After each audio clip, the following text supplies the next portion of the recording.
morning. I warmly welcome the esteemed members of the examination panel and all members present today to my PhD VIVA VOCE on the topic molecular mechanism of in vitro antidiabetic, hypolipidemic and anti-inflammatory activities of hibiscus arboricola calyx and stevia ribidina leaf versus stevia tea. In this presentation, the study will be presented under the following headings: Introduction, Review of Literature, Need and Significance, Objectives, Methodology, Results and Suspension, and Conclusion. Introduction. Non-communicable diseases constitute a significant global health crisis in the present era. The WHO reports that in 2021, NCDs were responsible for approximately 43 million deaths worldwide, with diabetes emerging as a major contributor, accounting for 73% of related mortalities. Type 2 diabetes mellitus, which accounts for 90 to 95% of diabetes cases, is a leading contributor to the global non-communicable disease crisis. Affecting 537 million people worldwide in 2021, a figure projected to increase sharply to 783 million by 2045. With India among the most severely impacted countries, reporting 74.2 million cases. In India, dietary patterns characterized by high consumption of refined cereals and sugars alongside sedentary lifestyle significantly elevate the risk of developing type 2 diabetes mellitus. This condition is frequently associated with obesity, dyslipidemia, and chronic inflammation, which together contribute to serious complications such as cardiovascular disease. These complications not only impact the quality of life but also pose immense burden on the healthcare system, particularly in low and middle income countries like India. Proper management of type 2 diabetes mellitus is essential to prevent its associated complications, while lifestyle modifications such as dietary control and regular physical activity remain the foundation for the management. Maintaining long-term adherence to these measures can be challenging, thereby often necessitating pharmacological interventions. Although various drugs have been used effectively in managing diabetes, concerns regarding their safety have stimulated growing interest in safer plant-based alternatives. In this regard, herbal teas derived from different parts of the plant are rich in diverse phytochemicals, have garnered recognition as a functional beverage with promising therapeutic benefits. Against this backdrop, a functional herbal tea was developed and was evaluated in the present study for its antidiabetic, hypolipidemic and anti-inflammatory properties. In the following slides, key literature pertaining to the present study will be discussed. One plant that has been used to make herbal teas traditionally is hibiscus arboricola. It is also known as rosil, Indian sorrel, gongora or pulichakire. The calyces are rich in bioactive compounds like anthocyanins, phenolic acids, flavonoids, sterols and organic acid as listed in this slide. Presence of these phytochemicals contributes to its antioxidant, antidiabetic, hypolipidemic, anti-hypertensive and anti-cancer properties. Traditionally, other than its use as a herbal tea, it is also used to make jam, jellies, chutneys and drinks sweetened with sugar in various parts of the world like India, Malaysia and Egypt. The FSSAI recommends a daily safe intake level of 5 to 10 grams of dried calyces, with clinical trials using 3 to 5 grams. Hence, these amounts can be considered safe for consumption. Rosil is also used in the development of several functional foods like functional beverage, biscuits, cupcakes, yogurts to enhance antioxidant activity, insulin sensitivity and reduce hyperlipidemia. However, the point to be noted here is that due to the intense sourness of rosil calyces, often sugar or artificial sweeteners are added, which raise healthcare concerns. Therefore, a natural sweetener that balances the sour taste of the rosil and adds therapeutic benefits is needed. Stevia ribidina leaves is a natural low-calorie sweetener containing dithylamine glycosides, about 300 times sweeter than the sucrose, making it ideal for those restricting sugar intake. Besides sweetening glycosides, the leaves are also rich in bioactive compounds like phenolic acids, flavonoids, phytosterols as outlined in this slide, which contributes to its antioxidant, antidiabetic, hypolipidemic, anti-inflammatory and anti-cancer activities. Traditionally, stevia leaves has been used as a medicinal herb and as a sweetener in India, Japan and in Paraguay by Guarani Indians for centuries. Although regulatory boards have approved the use of purified stevia extracts as sweeteners and additives, the use of whole stevia leaves as commercial additives remain under regulatory review due to limited research. However, the European Union permits the use of whole stevia leaves in herbal infusions like herbal teas, recognizing them as non-novel foods with established safety. The long-standing traditional use of stevia in households in Japan and Paraguay, together with European Union regulatory acceptance, further supports their use as inclusion in herbal teas. Additionally, recent toxicological studies in rat models report no evidence of toxicity or adverse effects. And clinical studies by Mishra in 2011 and Ritu Nandini in 2016 have demonstrated the safe use of 0.5 to 1 gram of stevia leaves without any reported side effects. Therefore, these quantities can be considered safe for consumption. Currently, stevia leaves has been used as a functional food to enhance therapeutic properties and palatability. For instance, incorporating stevia leaves into black tea has shown to enhance its antioxidant potential. Stevia leaves has also been incorporated into functional bread which had high anti-diabetic and antioxidant properties. Stevia leaves are also used, has also been incorporated into functional beverage and yogurts. Therefore, stevia leaves is a promising ingredient which can balance rosal sourness and also provide added health benefits while also being suitable for diabetics. Few studies have investigated the combination of rosal calyces and stevia leaves.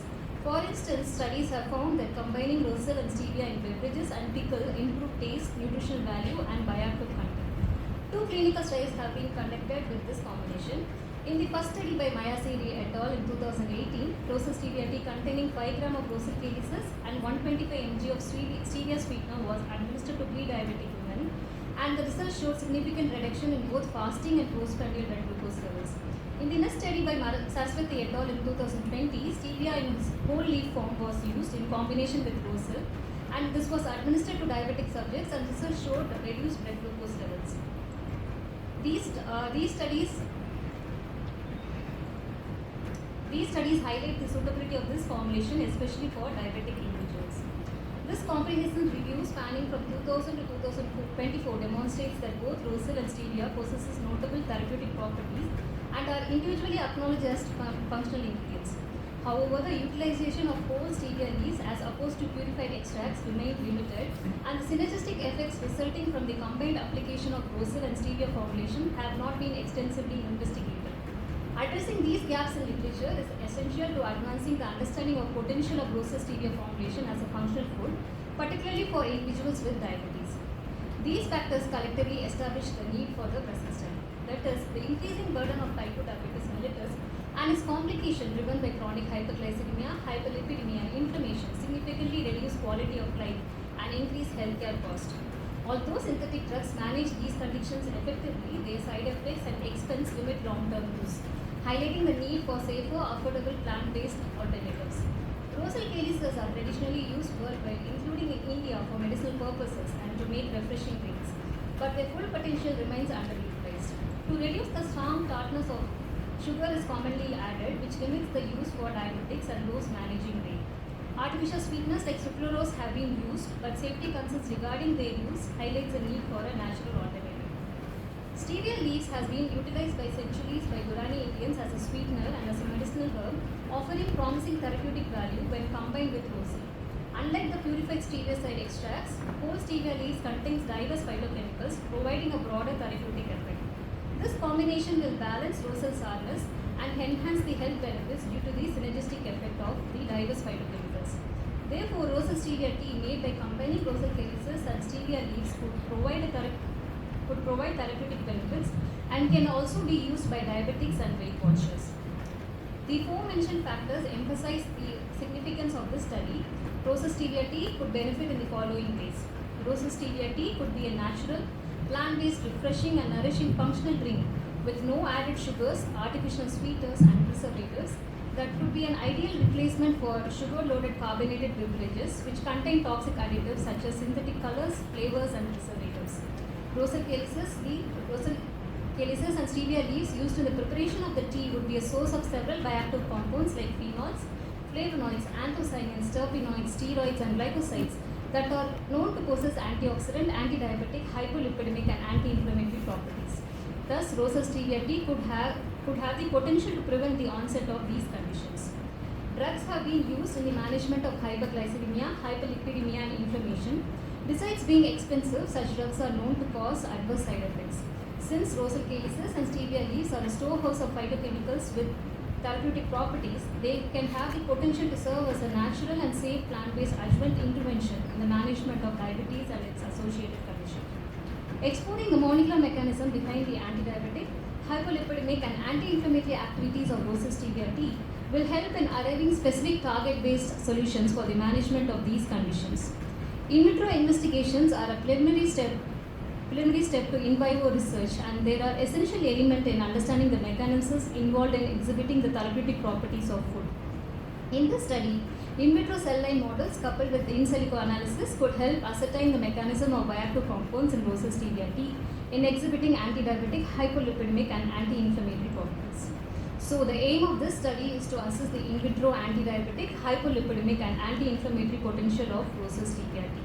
The objectives of the study were to assess anti-nutrients, specific toxins, nutrients, bioactive compounds and antioxidant properties of rosal stevia tea, to assess the in vitro and in silico antidiabetic, hypolipidemic and anti-inflammatory activity of rosal stevia tea, to assess the molecular mechanism of rosal stevia tea on mRNA expression of specific genes involved in glucose uptake, adipogenesis and inflammation, to assess the storage stability of rosal stevia tea powder and effect of method of preparation of rosal stevia tea on its phytochemical and sensory quality.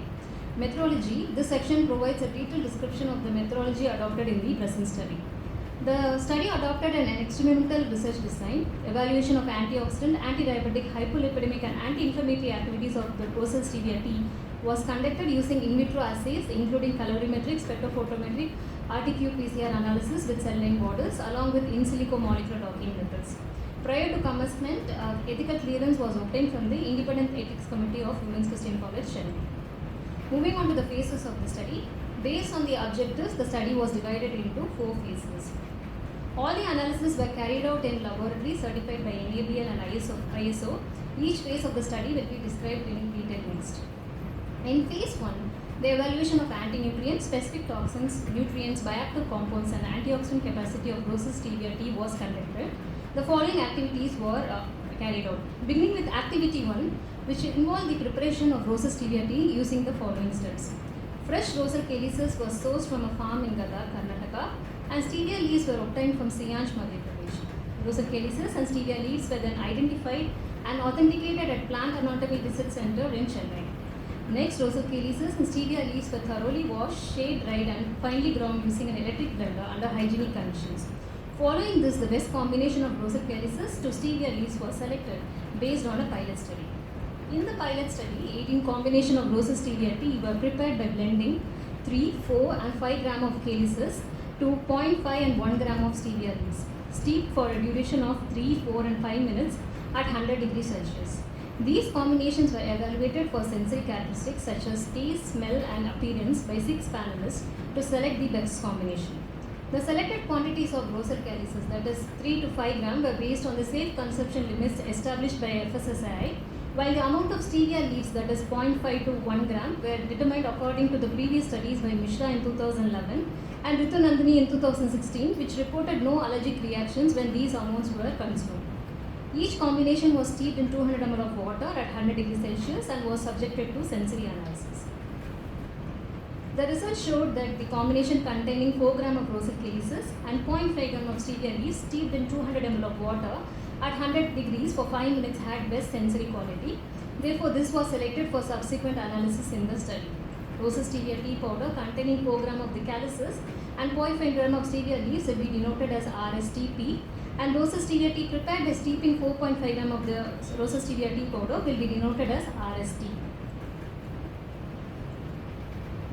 Following the selection of rosal stevia tea exhibiting the highest sensory quality, in activity 2, it was subject to evaluation for anti-nutrients, specific toxins and in vitro cytotoxicity.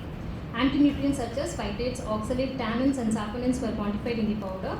Then the powder was assessed for the presence of common pathogenic bacteria and mycotoxins using standard protocols. Heavy metals were quantified in the powder using flame atomic absorption spectrophotometer. Then the powder was tested for the presence of pesticide residues using gas chromatography mass spectrometry. Then in vitro cytotoxicity of rosal stevia tea powder on human peripheral blood mononuclear cells was assessed.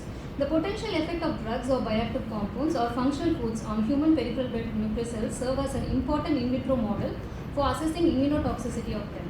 Therefore, an in vitro cytotoxicity assay was carried out. Blood was collected from a healthy volunteer and HPDMCs were isolated. Then the isolated HPDMCs were treated with the aqueous extract of rosal stevia tea powder at concentrations from 50 to 300 mg per ml, and the viability of the HPBMCs in the presence of the powder was assessed by the MTT assay. In Activity 3, nutrient analysis of rosas stevia tea powder and selected rosas stevia tea was conducted to understand the changes that occur in nutrient content during steeping. Then in Activity 4, bioactive compounds and in vitro antioxidant activity of aqueous and ethanolic extracts of rosas stevia tea was assessed. The type of solvent used plays an important role in extraction of bioactives from plant material. In this study, water and ethanol was used as solvent, as water is more effective in extracting compounds like phenolic acids and alkaloids, while organic solvent ethanol is more suitable for extracting compounds like terpenoids and sterols. Therefore, using both ethanol and water as extraction solvents will enable the extraction of wide range of bioactive compounds in the tea, helping in assessing their maximum bioactivity. And aqueous extract was prepared by the maceration method, and the ethanolic extract was prepared by the soft slit method. Rosas stevia teas extracts were then screened for the presence of phytochemicals by qualitative tests. Following this, specific phytochemicals like phenols, flavonoids, and anthocyanins were quantified in the extract. Then the extracts were further analyzed by GCMS analysis to identify other bioactive compounds. Following phytochemical analysis, antioxidant activity of the extracts was assessed. Oxidative stress plays an important role in etiology of various diseases, including diabetes. Phytochemicals can act as scavengers of free radicals, chelating metal ions and serving as electron donors. Therefore, in the present study, the antioxidant activity of the extracts was assessed by the following in vitro assays. In Activity 5, specific nutrients, bioactive compounds, and antioxidant activity of undigested rosas stevia tea and digested rosas stevia tea was assessed. Condition during digestion can affect the bioaccessibility, that is the amount of nutrient or bioactive compound released from the food matrix during digestion, that is available for absorption and subsequent use. Hence, assessing the bioaccessibility will help understand the probable bioactivity and bioactivity of nutrient or bioactive compounds. Rosas stevia tea was subjected to stimulated gastrointestinal digestion comprising oral, gastric and intestinal phases. During the oral phase, rosas stevia tea was treated with alpha amylase at pH 6.1, and the gastric phase involved treatment of the tea with pepsin at pH 2, followed by the intestinal phase in which rosas stevia tea was exposed to pancreatin bile salts at pH 6. Then the digested rosas stevia tea and undigested rosas stevia tea was assessed for specific nutrients, bioactive compounds and antioxidant activity. The bioaccessibility of these components were then calculated using the following formula to assess their potential for absorption and utilization after digestion. In phase 2, rosas stevia tea extracts were assessed for their antidiabetic, hypolipidemic and anti-inflammatory activities using both in vitro and in silico methods. First, in the in vitro antidiabetic activity was assessed by the ability of the extracts to inhibit carbohydrate digesting enzymes alpha amylase and alpha glucosidase, as phytochemicals present in plants can inhibit carbohydrate hydrolysing enzymes and can delay carbohydrate digestion, which reduces the rate of glucose absorption and eventually decreases postprandial hyperglycemia. Next, in vitro hypolipidemic activity was assessed by the lipase inhibitory effect, as bioactive compounds reduce lipid accumulation by inhibiting pancreatic lipase, a key enzyme in dietary fat digestion. Then the in vitro anti-inflammatory potential of the extracts was evaluated by two in vitro assays, protease inhibition assay, which assesses the ability of the extract to inhibit enzyme protease that contribute to inflammation, then protein denaturation inhibition assay, which evaluates the ability of the extracts to prevent the structural alteration of proteins which occur during inflammation. Subsequently, in silico analysis of the antidiabetic, hypolipidemic and anti-inflammatory activities of bioactive compounds in the extracts was conducted.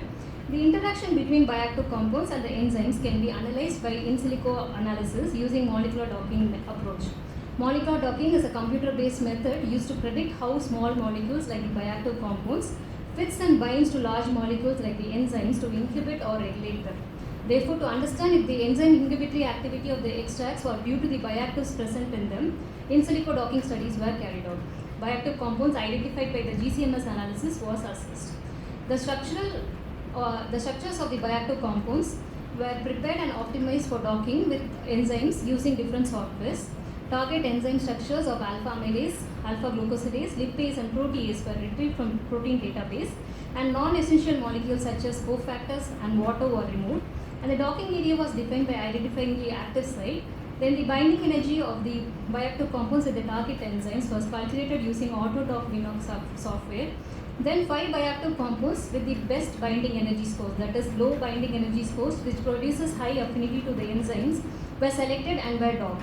The docked complexes were then converted into structural formats, and the complexes were then converted into structural formats, and two-dimensional interaction diagrams were generated to visualize the binding interaction between the compounds and enzymes. Proceeding to phase 3, research indicates that nutrients bioactive constituents can interact with genes, modulate their expression. Accordingly, in phase 3, the in vitro molecular mechanism of the extracts were evaluated by assessing their effects on mRNA expression of specific genes involved in glucose uptake, adipogenesis, and inflammation. The following activities were undertaken as part of this assessment. Activity 3. This figure illustrates that insulin primarily regulates homeostasis of glucose by facilitating glucose uptake into cells. However, in type 2 diabetes mellitus, insulin resistance results in impaired glucose uptake, and research indicates that medicinal plants and bioactive compounds can contribute to diabetes management by enhancing glucose uptake. Accordingly, in vitro effect of the extracts on glucose uptake in T3L1 cells was conducted. T3L1 cells were procured from National Center for Cell Sciences, Pune, India. Subsequently, the cytotoxicity of Rosesteria T extracts on T3L1 cells was evaluated by the MTT assay to determine the suitable concentration of RSTA and RST. Thereafter, the effect of the extracts on glucose uptake in insulin-resistant cells was assessed using 2-deoxyglucose analog method. Finally, the influence of the extracts on expression of genes involved in glucose uptake was examined. At molecular level, diabetes mellitus is characterized by disruption in insulin signaling pathway. From the figure, we can see that in insulin signaling pathway, key transcription factors like PI3K, GLUT4, and additionally AMPK also enhance insulin sensitivity by promoting glucose uptake and glycolysis. Therefore, the molecular mechanism behind the ability of the extracts to regulate glucose uptake was studied by assessing their in vitro effect on mRNA expression, that is the upregulation or downregulation of GLUT4, PI3K, and AMPK genes. T3L1 cells were divided into 4 groups based on the treatment. Control group consisted of differentiated cells treated with insulin. The positive control group consisted of T3L1 insulin-resistant cells treated with standard drug metformin. And the treatment groups 1 and 2 consisted of T3L1 cells, insulin-resistant cells treated with Rosesteria T extracts at concentration at which maximum glucose uptake was observed. Post-treatment, total RNA was isolated from the treatment groups, and the isolated total RNA was used for cDNA synthesis. Then the gene expression levels were analyzed by RT-qPCR. The RT-PCR data was collected, and mRNA levels of the genes were normalized using the housekeeping gene, and relative expression level of the target genes were calculated by fold change using 2-delta-delta-CT method. Next, hypolipidemic effect of the extracts in T3L1 adipocytes was studied. During adipogenesis, pre-adipocytes differentiate into mature adipocytes that are filled with lipids. Disruption in lipid metabolism can result in excessive fat accumulation within these adipocytes, which is associated with metabolic disorders such as diabetes, dyslipidemia, and liver diseases. Therefore, the effect of RSTA and RSTE on lipid accumulation was assessed. T3L1 fibroblasts were cultured and induced to differentiate into adipocytes using differentiation medium and were treated with suitable concentrations of the extracts. After incubation for 8 days, the cells were stained with oil red rose stain to visualize the lipid accumulation. Following this, effect of extracts on genes involved in lipid accumulation was assessed. It can be seen from the figure that there are several key transcription factors involved in adipogenesis, of which mainly PPR gamma and CBP alpha regulates the expression of adipocyte-specific genes like LPL and SEDL, which in turn regulates the triglyceride accumulation. Hence, the molecular mechanism behind the ability of the extracts to reduce lipid accumulation was assessed by their in vitro effect on mRNA expression of adipogenic transcription factors, PPR gamma, CBP alpha, and adipocyte-specific gene LPL. T3L1 cells were divided into 4 groups based on the treatment. Undifferentiated cells served as the negative control, which comprised of 3 adipocytes. The differentiated cells served as the control group, which was induced with differentiation medium. The treatment groups 1 and 2 comprised of differentiated adipocytes treated with RST and RSTE at concentration at which maximum reduction of lipid accumulation was observed. Post-treatment, RNA was isolated, cDNA was synthesized, and RT-PCR analysis followed the same protocol used before. and relative gene expression level was calculated based on the fold change using 2 delta delta CT method. Next, in vitro effect of RSTA and RSTE on inflammation in raw cells was evaluated. Inflammation is regulated by immune cells. Among the different immune cells, macrophages play a central role by producing both pro and anti-inflammatory cytokines and mediators which regulates inflammation. Dysregulation of macrophage activity and excessive production of these mediators is associated with chronic inflammation. Therefore, the anti-inflammatory effect of the extracts were evaluated by their ability to regulate the inflammatory mediators in the macrophages. MTT assay was carried out to determine the suitable concentration of the extracts in raw cells. During inflammation, activated macrophages produce inducible nitric oxide synthase, which produces nitric oxide.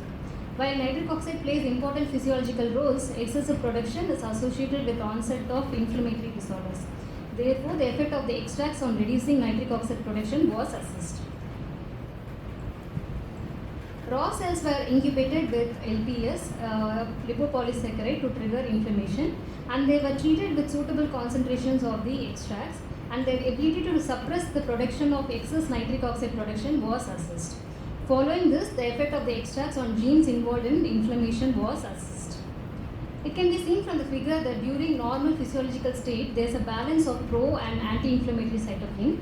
However, during inflammation, pro-inflammatory cytokines such as IL-1 beta and IL-6 are overproduced, and there is a decrease in anti-inflammatory cytokines like IL-10. This imbalance leads to development of various chronic inflammatory diseases. Therefore, modulating these cytokines could help in the management of inflammatory disease. So, the effect of RSTA and RSTE on mRNA expression of pro-inflammatory cytokines IL-1 beta and IL-6 and anti-inflammatory cytokine IL-10 in LPS-induced raw cells was studied. The cells were divided into 4 experimental groups based on the treatment conditions. The negative control group consisted of cells treated in medium alone without any additional treatment. The control group consisted of LPS-stimulated cells to induce inflammation. And the treatment groups 1 and 2 consisted of LPS-stimulated raw cells treated with suitable concentration of the Rosas stevia tea extract. Post-treatment, RNA and cDNA RNA was isolated, cDNA was synthesized, and RT-PCR analysis was carried out, and the relative fold exchange was calculated by the 2 delta delta CT method. In phase 4, storage stability analysis of Rosas stevia tea powder and effect of method of preparation of Rosas stevia tea on phytochemical and sensory quality was assessed. The following activities were undertaken. First, in the storage stability, Rosas stevia tea powder was stored in airtight container jars at room temperature for 90 days, and specific nutrients such as carbohydrate, protein, fat, moisture, ash were assessed on days 1 and 90. Physicochemical parameters such as pH, titrable acidity, and water activity were assessed on days 1, 45, and 90. And microbial parameters such as total bacterial count, E. coli, yeast, and mold were assessed on days 1, 45, and 90. Several factors including extraction time, temperature, particle size, and use of tea bags and type of tea significantly influence the extraction of polyphenols as well as the sensory qualities of herbal tea. Therefore, in this study, the impact of 4 most common popular herbal tea preparation techniques on phytochemical and sensory quality was assessed. First, Rosas stevia tea was prepared by the cold tea method. Here, 4.5 gram of Rosas stevia tea powder was added to 200 ml of water at room temperature, and this was refrigerated at 4 degrees Celsius for 8 hours. Then, in hot tea method, Rosas stevia tea was prepared by adding 4.0 gram of Rosas stevia tea powder to 200 ml of boiling water, and this it was steeped in this water without boiling for 5 minutes. In the boiled tea method, Rosas stevia tea was prepared by adding 4.5 gram of Rosas stevia tea powder to 200 ml of boiling water, where the water was kept boiling for 5 minutes. In the tea bag method, a tea bag containing 4.5 gram of Rosas stevia tea powder was dipped in 200 ml of boiling water in a ceramic mug and was steeped in this water for 5 minutes. Rosas stevia tea prepared by these methods were then analyzed for phytochemicals like total phenols, flavonoids, and sensory attributes was assessed using 5-point hedonic scale by 30 semi-trained panelists.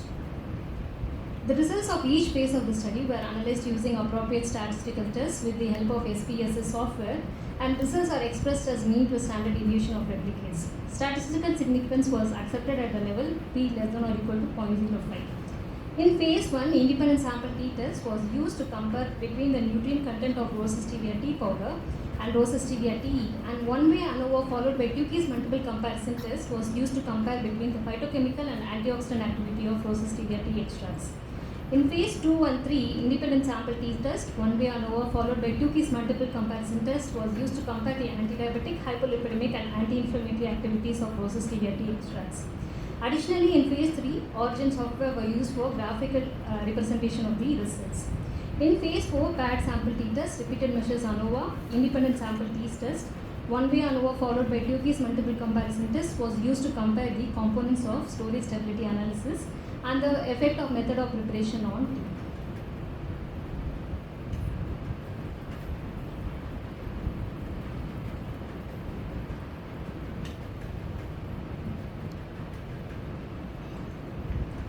We will now proceed to discuss the results.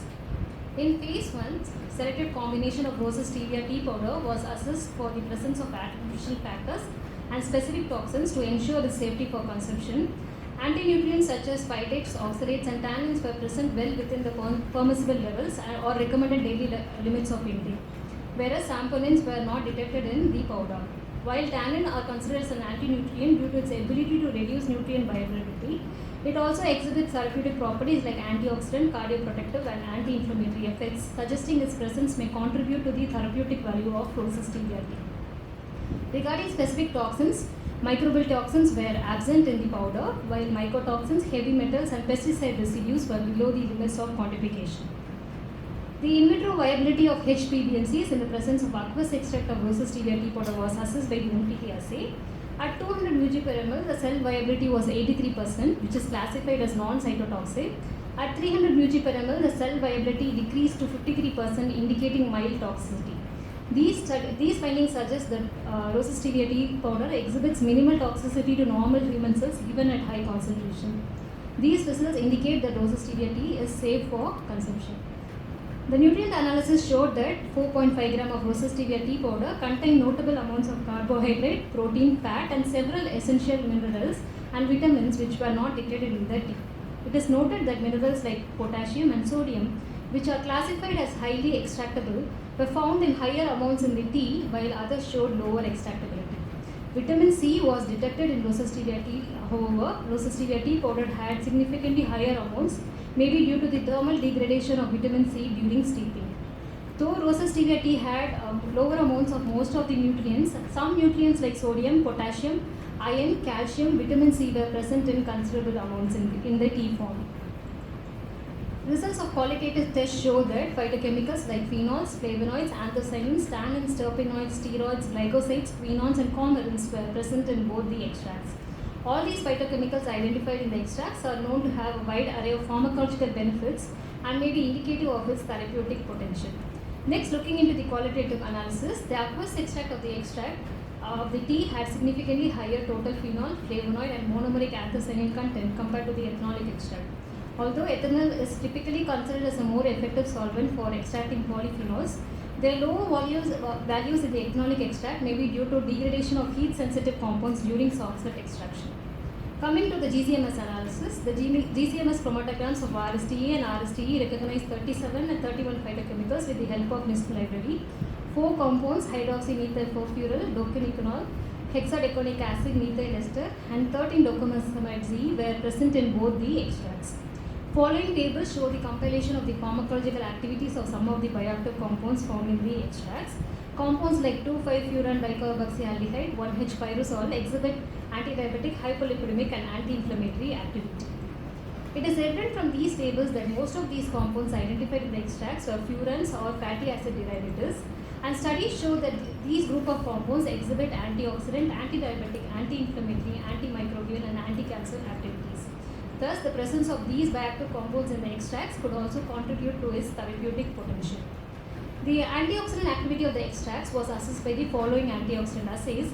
First, in the TAC assay, aqueous extract showed significantly higher activity than the ethanolic extract at maximum concentration of 300 mg per ml and also had a significantly lower IC50 value, indicating stronger antioxidant potential. In the FRAP assay, both extracts showed increased iron chelating ability with increasing concentration. However, the aqueous extract had lower IC50 value, confirming its superior reducing ability. and this can be attributed to the higher levels of antioxidant phytochemicals and their synergistic effect in the aqueous extract. Next, the ability of the extracts to neutralize stable non-biological radicals DPPH and ABTS was assessed. At maximum concentration of 300 mg per ml, ethanolic extract had high TPPH scavenging activity, whereas aqueous extract had high ABTS scavenging activity. However, aqueous extract had significantly lower IC50 values for both the assays, indicating greater antioxidant efficiency at lower concentration. This could be attributed to its higher content of phenolic compounds, particularly flavonoids, which donate hydrogen atoms via hydroxyl groups to neutralize free radicals. Results of these assays suggest that rose stevia tea extracts can scavenge DPPH radical by single electron transfer and ABTS radical by hydrogen atom transfer mechanisms. To understand the antioxidant activity of the extracts in biological system, its ability to scavenge hydrogen peroxide and nitric oxide was assessed. At maximum concentration of 800 mg per ml, ethanolic extract had significantly higher hydrogen peroxide scavenging activity. However, the aqueous extract had significantly lower IC50 values, indicating greater efficacy at lower concentration.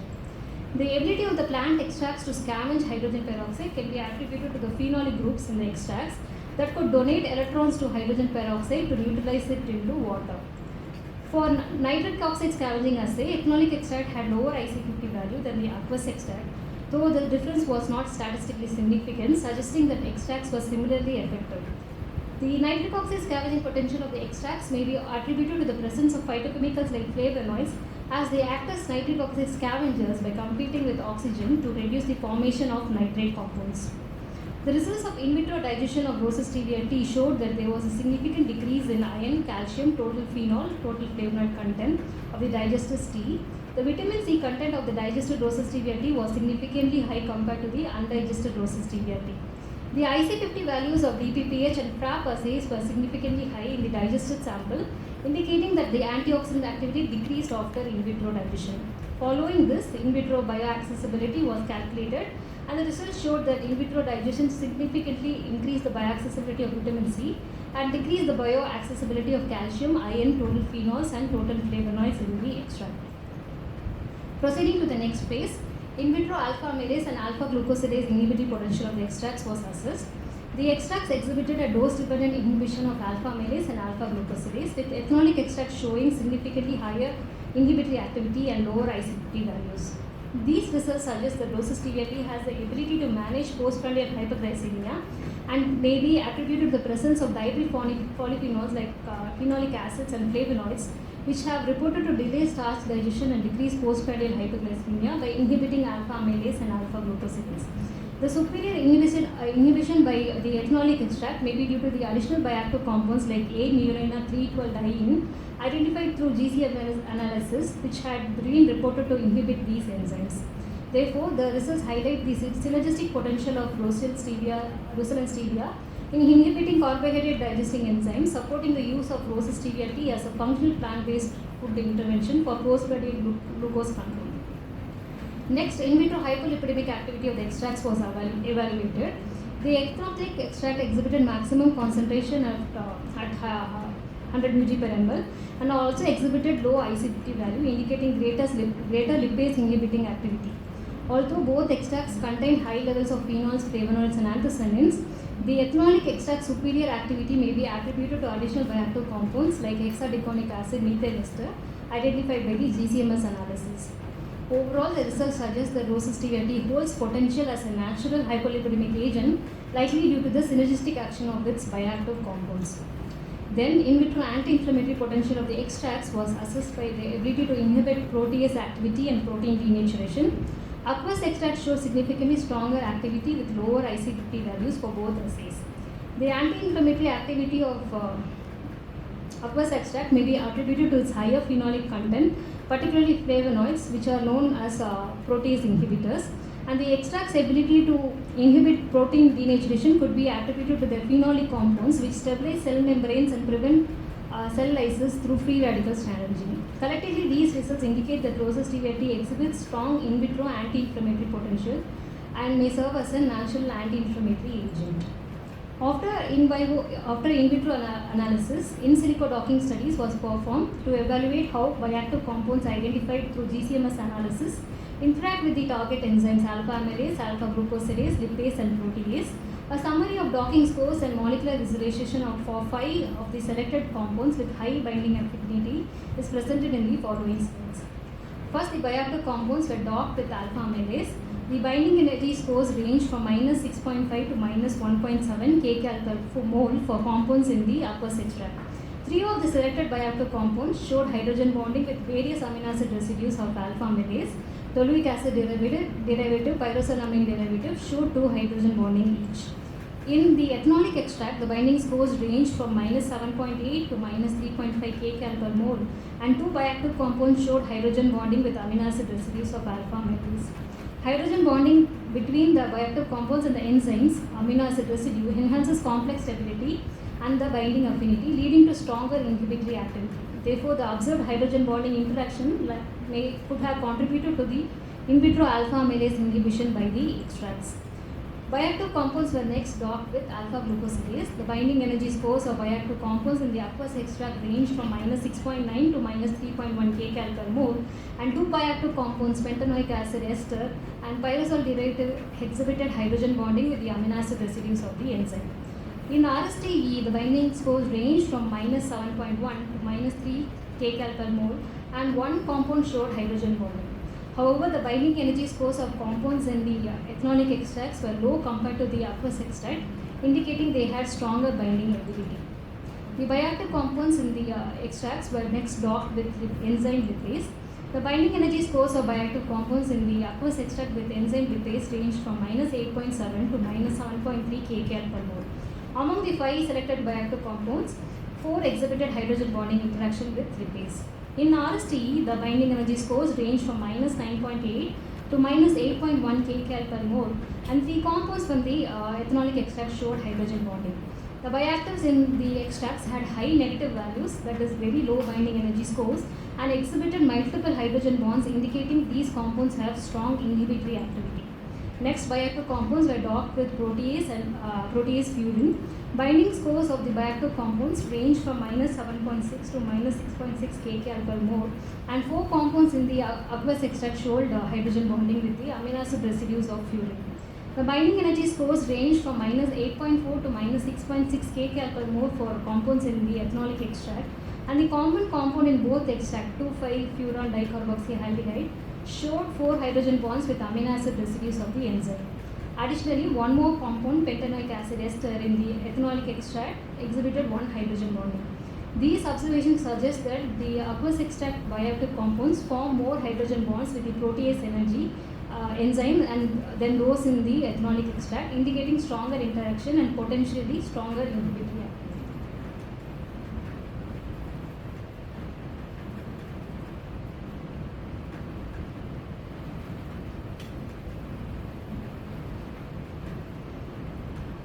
The results of phase 3 pertain to the assessment of effects of T extracts on gene expression using cell line models. For evaluating the anti-diabetic and hyperlipidemic effect, T3L1 cells were used, and MDT assay was conducted to determine the suitable concentration, and the cell viability remained above 80% at concentration up to 300 mg per ml. Therefore, these concentrations were selected for assessing the anti-diabetic and hyperlipidemic potential of the extracts. The 2-deoxyglucose uptake was used to evaluate the ability of the extracts to enhance glucose uptake. From the figure, we can see that in control insulin resistant cells, there was a significant reduction in glucose uptake, whereas both aqueous and ethanolic extracts of the T significantly increased glucose uptake in a dose-dependent manner. At 300 mg per ml, the aqueous extract induced greater glucose uptake than the ethanolic extract. However, at lower concentration, the ethanolic extract exhibited increased glucose uptake as evident by the IC50 values. Phenols, flavonoids and anthocyanins were present in significant amounts in both the extracts, and these bioactives are known to enhance insulin sensitivity and promote glucose uptake. Therefore, the enhanced glucose uptake observed may be result from the synergistic action of these bioactive compounds in T. To further understand the molecular mechanism underlying the ability of the extracts to increase glucose uptake, its effect of RSTA and RSTE on mRNA expression of key glucose related genes, GLUT4, AMPK and PA3K was assessed. 300 mg per ml was selected for gene expression studies as maximum glucose intake was observed in this concentration. First, the effect of extracts on GLUT4 was assessed. During insulin resistance, the expression of GLUT4 decreases, and this downregulation of GLUT4 decreases the transport of glucose into cells. Therefore, if the extracts could increase the upregulation of GLUT4, it will mean that it can enhance glucose uptake. From the figure, it is evident that there was a significant upregulation or increase in GLUT4 mRNA expression in RSTS treated cells compared to the insulin resistant control cells. Among the extracts, the aqueous extract treated group, there was a significant upregulation of GLUT4 by 5.5-fold, and this could be due to the higher levels of total phenols, flavonoids, and anthocyanins in the aqueous extract, which are known to enhance GLUT4 translocation and glucose uptake. Next, the effect of the extracts on PI3K gene expression was evaluated. PI3K promotes glucose uptake by facilitating translation and translocation of GLUT4. Therefore, if extracts could upregulate PI3K mRNA expression, it would suggest their potential to enhance glucose uptake. However, the Rosas-stevia tea extracts downregulated the expression of PI3K gene compared to the control, though it was not statistically significant.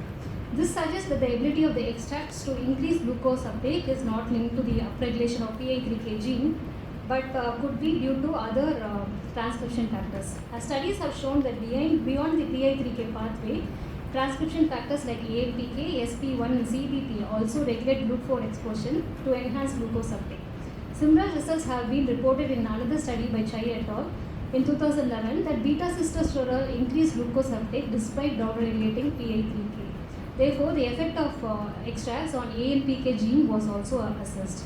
If extracts could bring about an increase in mRNA expression of AMPK, it will mean that it has the ability to enhance glucose uptake independently of PI3K. Aqueous extracts significantly increased AMPK expression by 6.3-fold compared to the ethanolic extract.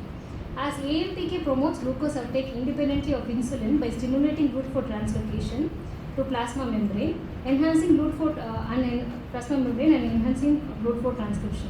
These results suggest that Rosas-stevia tea extracts may enhance glucose uptake via an insulin-independent mechanism through AMPK activation and GLUT4 translocation in adipocytes.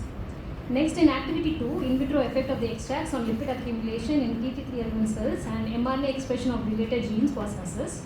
Research showed that in differentiated cells there was a significant lipid accumulation than the undifferentiated cells. Treatment with extracts led to a dose-dependent reduction in the lipid accumulation. The aqueous extract had significantly lower IC50 values than the ethanolic extract, indicating greater ability to reduce lipid accumulation. This effect may be due to the presence of phenols, flavonoids, and anthocyanins in the extract, which are known for their lipid-lowering properties. This picture depicts the inverted light microscopic image of lipid accumulation in the cells and the presence of different concentration of the extracts. It is evident from the image that the size and distribution of lipid droplets decreased in differentiated cells treated with the extracts compared to the control, which exhibited significant lipid accumulation. These observations indicate that Rosas-stevia tea has the potential to manage hyperlipidemia by reducing lipid accumulation in adipocytes. However, this needs further evaluation by in vivo studies. Next, to elucidate the mechanism behind the ability of the extracts to decrease lipid accumulation, the effect of extracts on mRNA expression of PPR gamma, CDP alpha, and LPL gene was assessed. PPR gamma promotes adipogenesis and its dysregulation leads to lipid accumulation. Thus, if the extracts could decrease the mRNA expression of PPR gamma in adipocyte differentiated cells, it will mean that it can reduce lipid accumulation. The figure shows that the mRNA expression of PPR gamma increased by 9.7-fold in differentiated cells. However, on treatment with the extracts, the mRNA expression of PPR gamma decreased by 1.8-fold and 1.5-fold respectively, indicating both extracts are potent agonists of PPR gamma. The ability of the extracts to downregulate PPR gamma may be linked to their ability to their bioactive compounds like phenols and flavonoids, which are known for their PPR agonist activity.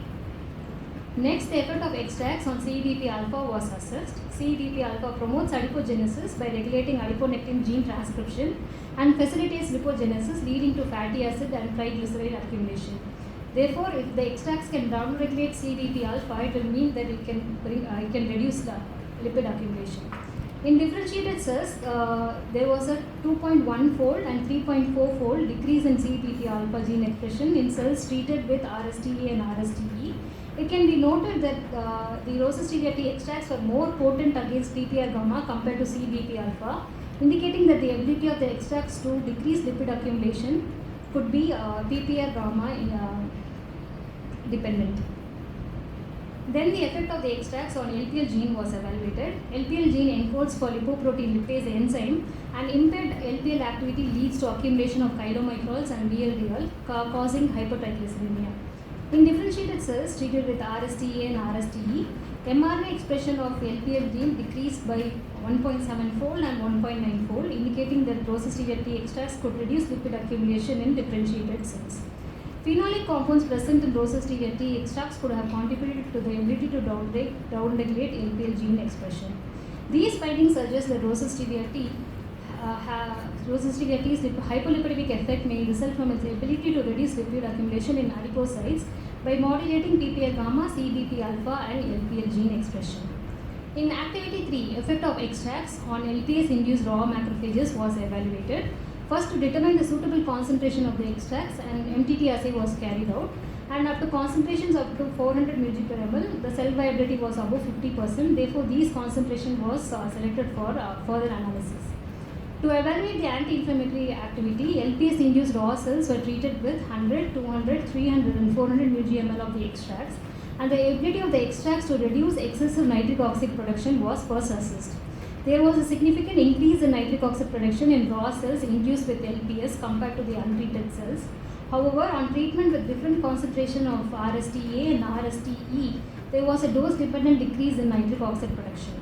Between the extracts, the aqueous extract reduced nitric oxide production compared to the ethanolic extract at all concentrations and had significantly lower IC50 value. This could be due to the higher levels of phenols, flavonoids and anthocyanins in the aqueous extracts. Besides this, the presence of 5-hydroxymethyl-perfuril in both extracts identified by GCMS analysis is also known to inhibit nitric oxide production. These findings indicate that rosacea T has the potential to regulate inflammation by reducing nitric oxide production. To explain the mechanism behind the ability of the extracts to reduce inflammation, its effect on mRNA expression of IL-1 beta, IL-6 and IL-10 was studied. 400 mg per ml was selected for gene expression study as maximum nitric oxide reduction was observed in this concentration. First, the effect of extracts on pro-inflammatory cytokine IL-1 beta was assessed. IL-1 beta modulates major metabolic processes, and dysregulation of IL-1 beta contributes to tissue inflammation. Thus, if the extracts bring about a decrease in mRNA expression of IL-1 beta, it will mean that it can reduce inflammation. The figure shows that the LPS induced cells treated with RSTA and RSTE, there was a 5.1 and 2.9-fold decrease in IL-1 beta gene expression. Previous studies have reported that the essential oil of Rosacea and stevia extracts have the ability to decrease IL-1 beta. Therefore, the ability of the extracts to downregulate IL-1 beta could be due to the synergistic action of these bioactives present in Rosacea and stevia leaves. Next, the effect of extracts on mRNA expression of pro-inflammatory cytokine IL-6 was studied. IL-6 has similar actions to TNF alpha and IL-1 beta. Thus, if the extracts decrease the mRNA expression of IL-6 in LPS-induced cells, it will mean that it can reduce inflammation. Research showed that in LPS-induced cells treated with the ethanolic extract, the mRNA expression decreased by 4.9-fold, while there was no significant effect in the aqueous extract treated groups, suggesting that the ethanolic extract had a greater ability to downregulate IL-6. The GCMS analysis of the extract showed the presence of 5-hydroxymethyl-perfuril and linoleic acid ethyl ester in the ethanolic extract that have been reported to reduce the expression of IL-6. This could have contributed to the increased activity of the ethanolic extract. Next, dysregulation of IL-10 is linked to increased inflammation. Therefore, an increase in IL-10 expression after treatment with the extracts would suggest its anti-inflammatory potential. From the figure, we can see that in LPS-induced cells treated with RSTA and RSTE, the fold change was 9.1 and 8.1. However, this increase in IL-10 expression was not higher than the LPS-treated cells, indicating that the ability of the extracts to reduce inflammation is not dependent on the upregulation of IL-10. To conclude, these findings suggest that Rosacea T possesses anti-inflammatory potential due to its ability to reduce the production of nitric oxide and downregulate the mRNA expression of pro-inflammatory cytokines IL-1 beta and IL-6. Moving on to the last phase of the study, involving storage stability analysis, Rosacea T powder was stored in airtight glass jars at room temperature for a period of 90 days. From the table, we can see that at the end of the 90th day, there was no significant changes in carbohydrate, protein, fat, moisture, and ash content of the powder. However, there was an insignificant increase in moisture content from 11.33% to 12%. This could be due to the ability of the plant material to absorb moisture from environment. Similar results have been reported in previous studies where Java tea plant and ground apricot powder showed increased moisture due to storage. An insignificant increase in ash content during storage was also noted, which could be due to the oxidation and reduction of other nutrients. Overall, the results show that during the 90-day storage period, there was only negligible changes in the nutrient content, indicating good stability in terms of specific nutrients assisted versus stevia tea powder. Coming to physicochemical parameters, there is an insignificant increase in pH and titrable acidity of roasted stevia tea powder, and it ranged between 2 to 3 and 5.67 gram per ml to 6 gram per ml, indicating acidic nature of roasted stevia tea. This could be due to the presence of organic acids like malic acid, oxalic acid, ascorbic acid, and fumaric acid in roasted gases. The titrable acidity accounts for the organic acid, and during storage, organic acids may undergo degradation, increasing the acidity of the foods. In the present study, there was only an insignificant increase in titrable acidity, indicating that the organic acids found in roasted stevia tea powder were stable during this period. The water activity of roasted stevia tea powder was 0.8 throughout the 90-day storage period. And according to the standards specified by Codex Alimentarius, the water activity of low moisture food should be below 0.85, as low water activity is required to prevent the growth of foodborne pathogens. Therefore, it can be inferred that the water activity of the powder was at optimal level required to ensure microbial stability and safety during storage. Moving on to the microbial parameters, E. coli was absent during storage.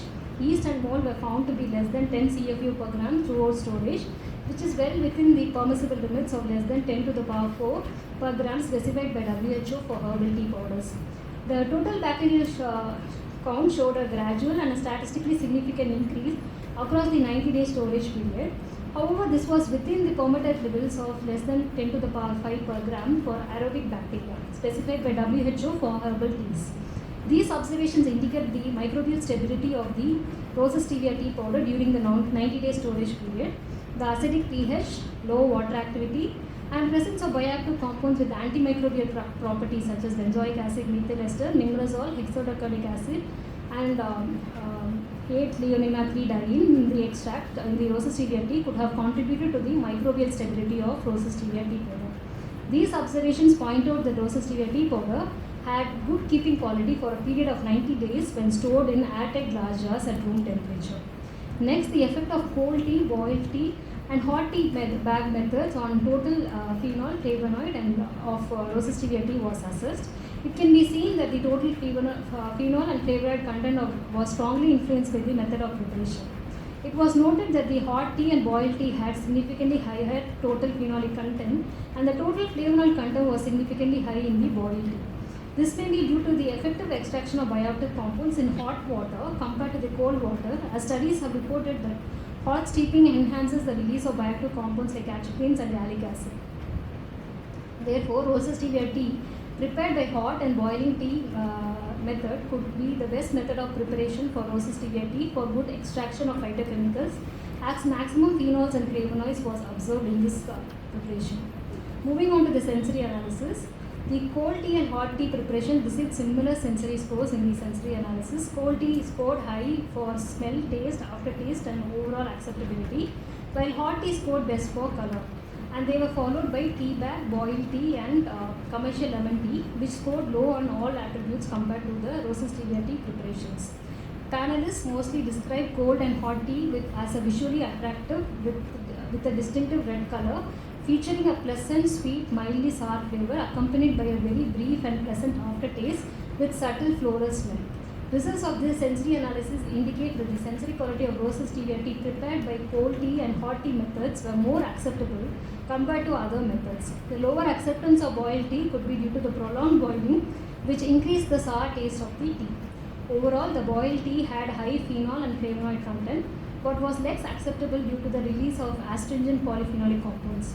Cold tea scored highest in sensory attributes, possibly due to this lower release of bioactives, but had lower phenol and flavonoid content, Therefore, the hot tea method, which had high phenol and flavonoid content with good sensory quality, is the most suitable preparation method for rose stevia tea compared to other methods. The following slides provide a comprehensive summary of the key findings of the study. Rose stevia tea prepared by 4 grams of roasted calyces and 0.5 grams of stevia steeped for 5 minutes at 100 degrees Celsius had good sensory quality. This combination was selected for further analysis. Rose stevia tea powder was free from microbial toxins and harmful pesticides and heavy metals, and anti-nutrients like phytates, oxalate, tannins were within the safe limits while saponins were absent.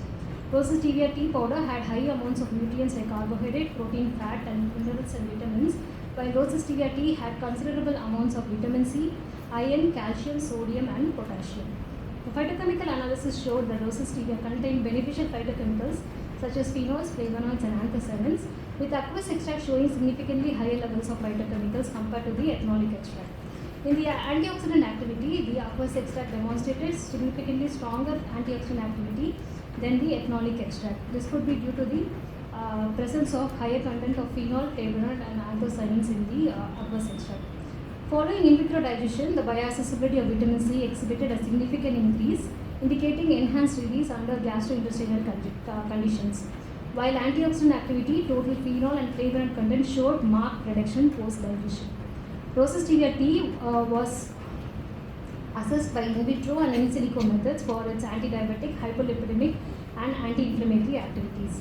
Rose stevia tea inhibited carbohydrate digesting enzymes alpha amylase and alpha glucosidase, with the ethanolic extract showing higher inhibitory effect. In silico docking analysis showed that the bioactive compounds in the ethanolic extract exhibited strong binding affinity to the alpha amylase and alpha glucosidase, and the compounds in the ethanolic extract also demonstrated greater pancreatic lipase inhibition, and this was attributed to the presence of hexadeconic acid methyl ester.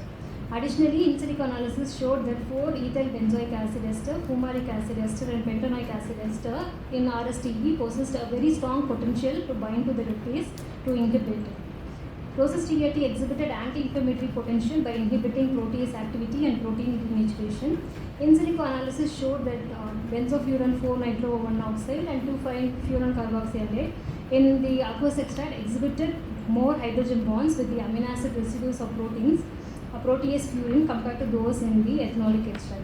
These findings indicate that the ethanolic extract demonstrated better alpha amylase and alpha glucosidase and lipase inhibitory activities, and the aqueous extract demonstrated greater ability to inhibit protease and protein denaturation activity. The in silico molecular docking studies further substantiated that the bioactive compounds present in the extracts contributed to its inhibitory effect. The effect of the extracts on mRNA expression of genes involved in glucose uptake, adipogenesis, and inflammation were assessed using cell line. Rose stevia tea extracts enhanced glucose uptake in a dose-dependent manner. The extract significantly upregulated GLUT4 and AMPK gene expression, indicating an insulin-independent pathway was used by them to enhance glucose uptake. The aqueous extract was more effective than the ethanolic extract in reducing lipid accumulation in adipocytes. Both extracts significantly downregulated PPR gamma compared to CBP alpha and LPL genes, indicating that RST was dependent on PPR gamma to reduce lipid accumulation. Rose stevia tea extracts significantly reduced nitric oxide production in LPS-induced raw cells and downregulated the IL-1 beta and IL-6 production in raw cells. RSTA was more effective against nitric oxide production and downregulating IL-1 beta, while the ethanolic extracts suppressed the IL-6 downregulation. These findings indicate that rose stevia tea extracts use different molecular mechanisms to exhibit anti-diabetic, hypolipidemic, and anti-inflammatory activity. Over the 90-day storage period, rose stevia tea exhibited minimal variation in nutrient content and physicochemical properties. Additionally, microbial analysis showed the absence of E. coli, and total bacterial and yeast mold count were below the permissible limits for herbal tea powders. These observations point out that rose stevia tea powder had good keeping quality for a period of 90 days when stored in airtight glass jars at room temperature. Hot tea and boiled tea preparation method had significantly higher total phenol and flavonoid content compared to the other methods, and sensory analysis showed that cold tea and hot tea methods had high sensory scores. Therefore, the hot tea method is recommended as the best method for preparation of rose stevia tea due to its balance in high total phenol and flavonoid content and good sensory quality. Conclusion. From the findings of this in vitro study, it can be concluded that rose stevia tea has substantial amount of total phenol, flavonoid, total monomeric anthocyanin content, which contributes to its therapeutic potential. Rose stevia tea exhibited antidiabetic, hypolipidemic, and anti-inflammatory activity by its ability to inhibit enzymes involved in carbohydrate and lipid digestion and inflammation. Rose stevia teas increase glucose uptake and reduce intercellular lipid accumulation and inflammation by regulating the mRNA expression of related genes by adopting different molecular mechanisms. These therapeutic properties of rose stevia tea could be attributed to the synergistic effect of the bioactive compounds found in them, and these are indication for their possible application as a safe plant-based adjunct intervention in the management of diabetes, hyperlipidemia, and inflammation. However, these are only preliminary insight into their potential function, which are based on in vitro assay and cell line models, and therefore not completely indicate the actual systemic effect in the human body. Thus, further in vivo research is necessary to validate these findings before they are used as a functional drink or as a nutraceutical. Coming to the limitations of the study, in determining the in vitro effect of rose stevia tea on mRNA expression of genes involved in glucose uptake, adipogenesis and inflammation using RT-PCR, experiments were carried out in duplicates and a single reference gene was used. Experiments could have been carried out in triplicates and 2 reference genes could have been used. These could not be done in the present study as the procedures were very expensive. However, the use of duplicates and single reference gene for gene expression analysis does not compromise the reliability of the data, as this approach has been widely utilized in many previous research. This approach has enabled the broader investigation of 9 gene expression changes while keeping the methods accurate and reliable.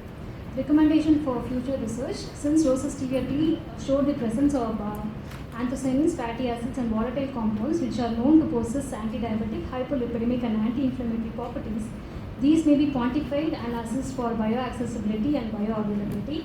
In silico molecular docking of bioactive compounds in rose stevia tea on mRNA expression of genes involved in glucose uptake, lipid accumulation, and inflammation can be studied to identify bioactive compounds which contributed to these therapeutic properties. Besides the genes studied in the present study, other genes such as SIRT1 and SGLT2 involved in glucose uptake, SREBP1C involved in lipid accumulation, and TNF-alpha involved in inflammation can be investigated. In vivo studies using rat models followed by clinical trials can be conducted to validate these in vitro findings. These are my journal publications and oral conference presentation. Thank you for your time and attention.